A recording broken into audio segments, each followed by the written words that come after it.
கையிருப்பு விஷயம் கண்டுபிடிச்சது புஷியானந்த். ஆமா ஆமா எனக்கு தெரியும். தொலைபேசியை கண்டுபிடிச்சது அலெக்சாண்டர் கிராம்பல் ஆதோர் தான். ஆமா ஆமா. விஜய் என்ன சொன்னாலும் ஒரு 10 லட்சம் பேர் நம்புவான். இல்ல இதை நீங்க மக்கள் எல்லாம் கொச்சைப்படுத்துறீங்க. மக்கள் தான் சொல்றேன், மக்கள் தான் சொல்றேன். மக்கள் தரங்கட்டு போட்டீங்களா மக்கள் தான் சொல்றேன்.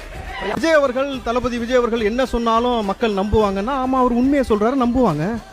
நீங்க சொன்னீங்களே பாம்பு கடிச்சா அப்படியே நில்லு, அசையாத, விஷம் ஏறாது. ஒரு கட்டுவிரியா பாம்பை கொண்டு அப்புறம் கடிக்க விட்டு பார்ப்போம். இனும்பா உனக்கு கடிக்க விடுவோம். விஷம் ஏறுதா இல்லையா, நீங்க அமைதியா இருங்க. விஷம் ஏறுதா இல்லையான்னு பார்ப்போம். சார், அரிசியை விட சின்னதா ஒரு தோட்டாவான். இப்போ எங்க மௌலானா வந்திருக்கிறாரு. அவர் காவல்துறையெல்லாம் வேலை செஞ்ச நபர்கள், பல நபர்கள் இங்க இருக்கிறாங்க. உயர் காவல்துறை அதிகாரி இங்க பாப்பீங்க. அரிசியை விட சின்ன தோட்டா எங்கேயாவது பாத்திருக்கீங்களா? அப்படியே உள்ள போகுமா, அப்படியே விரிஞ்சிருமா. அதுக்கப்புறம் பாத்தீங்கன்னா அவங்க செத்துருவாங்களா. அவர் சுட்டு பழகினாரா. கடாபி அவருக்கு கத்து கொடுத்தாராம். ஐயா, வைகோ அவர்கள் காட்டியது போல ஒரு காணொலி காட்டுங்க. நீங்கள் அதிபரோட இருந்த காணொலி ஒன்று காட்டுங்க பார்ப்போம். உங்க அதிபரை காட்ட சொல்லுங்க பார்ப்போம்.